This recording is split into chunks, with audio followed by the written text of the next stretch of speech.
Hey everyone, and thanks for joining us. I'm Josh. And I'm Sarah. And we are the Hiking Fools, guiding you through the trails of Glacier National Park. And today, we have a special guest joining us in the studio, Mr. Don Scharfe, founder and former owner of Rocky Mountain Outfitter in Kalispell. What a guy. We've gotten the privilege to get to know him over the years, and we've been served on some boards together and climbed together, and just what a great guy. We're happy to have him join us, and we think that he has so much to give, so much to offer, and so much wisdom when it comes to Glacier National Park and surrounding areas that it would be fun to talk with him. So that's what we're going to do today. And Don, I don't know if that's how much you want to. Founder and former owner, is that a good description of RMO in Kalispell, Montana, and your role in it? Well, Sarah and Josh, thanks for having me come here today and talk here at the radio station. Started Rocky Mountain Outfitter in 1976. I think I was like 23 years old. At the recording of this episode, that's 50 years is here in this 2026, correct. Right? 50-year anniversary. Cool. And it's neat to see the business now. As you know, I sold it 6-7 years ago, but it's still doing really well, and it makes me feel good inside because it's a really friendly, lovely little store, for people who like to hike and climb, and knowledgeable people. So, yeah, I feel good. It's still around. It's hard to have a retail business last that many years. No doubt, yeah. And locals know it. Locals know it as RMO, Rocky Mountain Outfitter, downtown Kalispell. But if you're, visiting or maybe have just moved here to this area, check it out because it's in the heart of downtown, and it's just an amazing place. I've been there, and I know you've kind of created or set up the environment as come in and talk, come in and chat. It's more than a retail store, it's like a gathering place, or conversations happen and planning happens and mapping out trips and things like that. I mean, you were in the heart of that for a lot of years. Yeah, you've kind of said what I was going to say. But you're right. We have spent as much of the day talking about outdoor adventures. We have a library upstairs of lots of old journals and maps everywhere and route descriptions. Because hiking at Glacier Park is more than just walking trails. And I'm not saying walking trails isn't fantastic. It is. But so much of the park is accessible off trail if you're into... Not necessarily technical climbing, but if you just want to get away, you want to get on top of some high ridge or a summit, and as you two know, it's one of the best places in the world. And I've traveled to a lot of mountain ranges, and there's a lot of great ones, but Glacier is right on top of it for great scenery and great adventures. Yeah. What a special place, and you're right. And Sarah and I met there working at Lake McDonald Lodge, and have since spent so much time. We've got a couple of young children we bring in there too, Don, and the two of us were talking a little bit about how to adventure with kids. We got a couple of other episodes about our favorite hikes and adventures in Glacier with kids. So check that out if you get a chance. But Sarah, I mean, it was 7 or 8 years ago, as you mentioned, we had a terrific climbing experience with Don and a couple of other friends. Yeah, that was great. I will always remember just not only the experience, but the conversation. Don, you have so much to offer, just your knowledge and your excitement to climb and experience Glacier. Contagious. It's contagious. Super contagious. And, we were talking about it too. We climbed. It was a wonderful climb going to the Sun Mountain, Matapi Peak. And Sarah and I had such a great time. It was so relaxing. A lot of times you're out climbing in Glacier and you're checking your resources and you're considering watching the weather and considering the route. And with you leading the way, it was just such an enjoyable, relaxing time. But we got up there. We got up to the summit. Well, it's kind of you to say, but I remember you and Sarah being super strong, and I know near the top we went up that little couloir route, and so I think fun. We actually got off to the left a little, and I just remember watching Sarah. I was going, okay, don't worry, but don't fall here, but did incredibly well in that one little area. So yeah, I remember that day. It was really fun, for sure. Thank you. A little smoky that year, as far as I remember. And again, around here, later in the summer, that's always a consideration. But even still, I mean, there's so much to do in Glacier. As you mentioned, such a range of activity from, short walks to sightseeing to great hikes, longer hikes, and even some climbing, all the way up to technical if you're looking for it. But Don, I was checking out, you grew up in Wisconsin, and so do I. I guess I never knew that. Actually, I used to work in Wisconsin when I was a teenager, but I was born in Illinois and I came here in '70. So it's been a long time. And I was a Boy Scout, and that's sort of what got me really into the outdoors. Nice. Yeah. So coming out here to the Glacier National Park area, what was it like? I mean, it's totally changed, but what was it like the early years in the Flathead Valley and in Glacier National Park? Well, a lot less people, for sure. Like in the 70s, I think the valley's population was somewhere around 30,000+ people. And the park had fewer visitors, so you didn't even need a permit to camp. Wow. Back then, you could just go in there and hike. There wasn't designated sites. And of course, now designated sites, permits for wilderness settings and places like that. So, but, the mountains haven't changed. That's awesome. It just goes back to a lot of the trails aren't as busy as a lot of people think they are. Obviously, Gurnell Glacier Trail will be really busy, Iceberg Lake really busy, but there's a lot of gems out there that just don't get used nearly as much. You think of like Firebrand Pass, and, Triple Divide Pass. You see people, but it's not crowded. So there's a lot of great places. So I don't think the park has changed much in terms of what it has to offer the wilderness traveler if they're willing to go out and seek adventure. Yeah. Love that. Love that. No. Great perspective, great attitude. And we feel the same way. I mean, how can we fault people for enjoying the same things that we enjoy? And Sarah says this all the time. If a trip changes or we don't quite make it to the summit, she says the mountain's not going anywhere. And I love that because there it is. What a gem. What a great place. And it's just fun to explore and get in there deeper.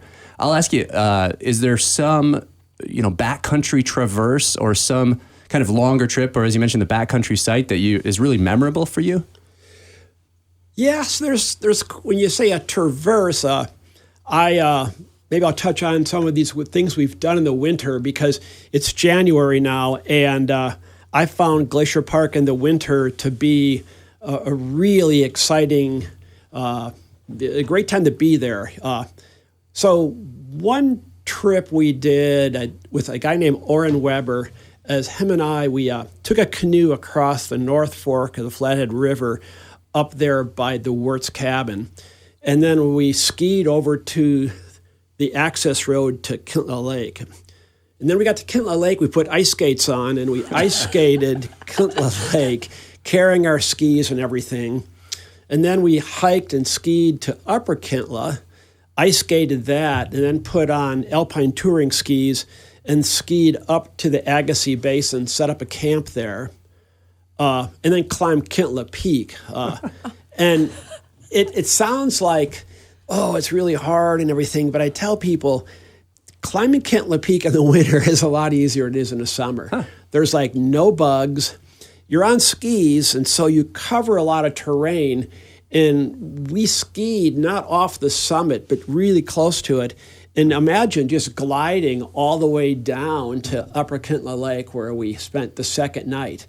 So winter trips are pretty fun to do. Yeah. And I've done a number of these traverses where you might go from Bowman Lake to Lake McDonald. And those are ski trips. You need to have avalanche background. You need to be a good skier. Right. But you move through the country. There's no bushwhacking, because it's all this snow. And it's great. It's just great adventures. Yeah, good point. And you will find as you're listening to this that Don is an adventurous soul, and he goes places that others don't, but we appreciate him sharing that. And he's absolutely right. Glacier is open all winter, and there's some great adventures. Sarah and I hiked Lincoln Lake somewhat recently, and we saw nobody. And it was, in the what was it, December? I don't know. Somewhat recently. So there are places to go, and if that's what you want. But we're going to hear a lot more from Don. We're taking a short break. Stick with us, and we've got another segment coming right up. Freedom Bank isn't the biggest bank in the world, but neither is Glacier National Park, and look how incredible it is. We believe small can be mighty. We know your name, we know your goals, and we bring the banking tools you need, no matter if you live in Columbia Falls, Kalispell, or halfway up Grinnell Glacier Trail. Proud sponsor of Hiking Fools. Let's climb higher together. Member FDIC. Welcome back. We are the Hiking Fools. Today, talking with Don Scharfe, founder and former owner of Rocky Mountain Outfitter in Kalispell. And we have to keep talking about this adventure that Don mentioned in the winter through the park, kind of the northwest part of the park. And Sarah, you were asking about what that was like. Yeah, Don, I just want to know, did you do that all in one day? Did you camp and then climb Kintla Peak? Yes, we did. So the first day, you'd leave Kalispell fairly early in the morning. Yeah. Crossing the river, we took a canoe. I don't think you needed to. If we would have had waders, we could have done that. But what the heck, we'd had the canoe anyways. Then it was like a 2-mile ski to get to the road. And then you're on the road and it's another couple of miles to the lake. Ice skating. So we did get to Agassiz Basin in a day, but we did camp there. The next morning, since we were so high, we were easily summiting the peak on a sunny, beautiful January, or I think it was end of January day. And then you ski down and it's incredibly fast, and before you know it, you're at Upper Kintla Lake. And that afternoon, it had gotten warm, and so the lake refroze. We spent the night there camping. And then in the morning, it was like a Zamboni went over the whole lake. It was glass, So, and then we were able to go. So it was 2 nights out, correct? Yeah. Oh, so neat. Yeah, really a neat trip. Like I said, there's no bugs, there's no bushwhacking. Yeah. And if you're a reasonably good skier, it's not very complicated at all. Avalanche conditions on that particular trip were minimum. It was real safe travel. Yeah. Definitely be aware of avalanche danger as you're adventuring in Glacier. Pay attention, and there are plenty of resources out there. That's so neat. And you're right. We've skied plenty, but never in Glacier have we taken skis. I mean, that sounds terrific. I mean, you make up time even on the scree. So with the skis, right down. That's great. There's a lot of trips in the park that are day trips. Many people know these, but skiing Autumn Creek, for instance, off Marias Pass, skiing from Autumn Creek Trail to East Glacier. Those trips, avalanche-wise, are generally real safe. You can take NNNBC gear, and you don't have to be an accomplished ski mountaineer, but you have to have fitness and skiing background. But there's a lot of skiing on the edge of the park where it's really fun. The inside road over to McGee Meadows, that's been always a popular trip for people. So, and a lot of people don't realize, but the park does have some nice skiing opportunities that aren't real complicated. Yeah, cool. All right, Don, as we talk about these adventures, I'm very curious. I've been in the shop. You've got all kinds of things, but definitely climbing and also skiing. And over the years, is there a set of equipment? Is there a brand that you love that you've used on these adventures and trust? Well, there's really not one or two companies that make great equipment. It used to be in the 70s, it was really unique to find like really high-end outdoor gear because North Face was still made in Berkeley, Sierra Design was still in California, and Patagonia was just getting their starts then. And so now there's a lot of companies making a lot of good gear. So I'd have a hard time saying, well, you should have a Patagonia this, or you should have a North Face that. If you're going to buy gear, you always kind of get what you pay for a little bit. You want to make sure it doesn't have to be the most expensive thing, but it has to fit well and it has to protect you and serve the needs that you're requiring of it.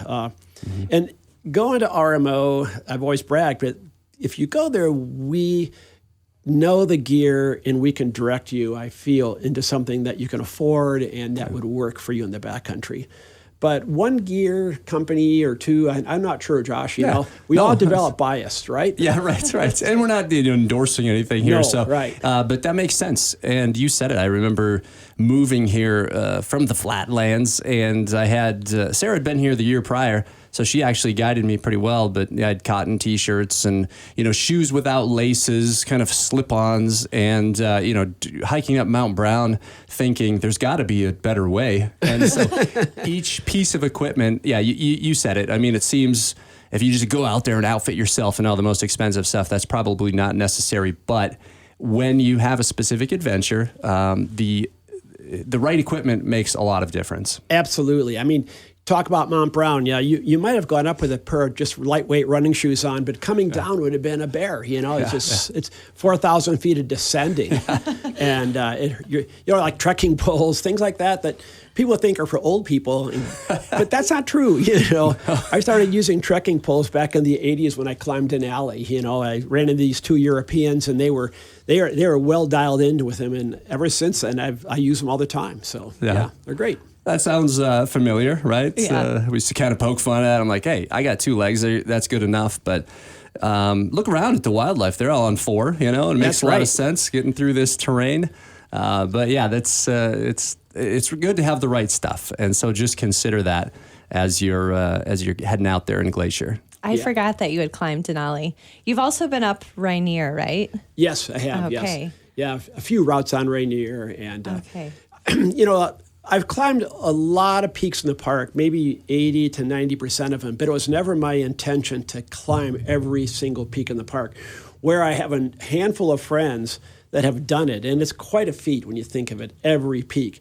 But I haven't done a lot of traveling, in the Canadian Rockies primarily, or other parts of the USA. I just loved climbing mountains, and for years, when I was younger, we'd always get the 50 classic climbs in North America, and we were always knocking these climbs out, and they always were great climbs. A lot of them would be in the Sierras, in the Tetons, Utah, like Rainier for sure. There's some great routes on Rainier that are just, when you're on Rainier, you could think you're on Denali. It's really similar, in terms of the glaciers and that sort of thing. We were just talking about that. We went up Gary Lookout this weekend with a group of friends, and we had a friend that had attempted it years ago, and so we're all talking about let's maybe try to do that. You should, yeah. You want to make sure you have someone in your group that's comfortable with some route finding, crevasse travel, glacier travel, that sort of thing. How about you? You want to come with us? All right, there you go. Well, we'll see. It's on record. He said, I guess he said we'll see. We'll see. But that's great, and it was so neat that you just took your passion and turned it into a lot of different things. You've been a lot of places, and of course on our show we're talking mostly about Glacier, but that experience I'm sure has allowed you to enjoy Glacier even more and what it has to offer. Yes, as we all get older, our portfolio of outdoor adventures gets thicker and thicker and thicker, and you get to a point where your confidence level becomes really high. And now that I'm getting in my 70s, I'm seeing my confidence level dropping, with life, It's funny, but yeah, it does take a lot of, you were talking about you made it almost to the top of 1 or 2 peaks and turned around because of weather. And that's something you have to get your head around. We were up on Longfellow. I was on like the last 300 or 400 feet. And it was all ice coated. I didn't have crampons or anything. And we ended up turning around. And that's like a 17-mile walk one way to get there. But I was smart enough to turn around. I went back the next year and did it. The mountains aren't going away, but the weather does change and it becomes better in the future. So it is always frustrating though when you work so hard and you're so close, and then you have to be turned away. We've had that happen to us twice on Jackson. Yes. It's so frustrating. And that's a long way in there, and you're up pretty high, and all of a sudden everything is full of rime or whatever, or the wind is blowing so much and raining. But that sort of is what it's all about, right? You don't win every game. So the lure, it lures you back, right? It most certainly does. You can't really give it up until you've conquered it. Right. Once you're committed to doing this climb, and like I said, you can be so close and then all of a sudden it doesn't happen. When you go back, you go with more confidence, you know the route, you take a couple of shortcuts to get somewhere quicker maybe. But That's true. Yeah. It's all good. Yeah, absolutely. Smart. It can be an emotional decision, but smart's over, risk sometimes. Yeah. Yes, exactly right. Well, we hope you've been enjoying our conversation with Don Scharfe, and we're going to talk about more in part 2. So if you've tuned in here, look forward to the next episode, and check out our Instagram page at Hiking Fools MT to see some great photos from our recent adventures and some of our climbs. And tune in next time. Check out more episodes online, and remember to follow us on YouTube, Spotify, or Apple Podcasts. I'm Josh. And I'm Sarah. And we are the Hiking Fools, encouraging you to always go.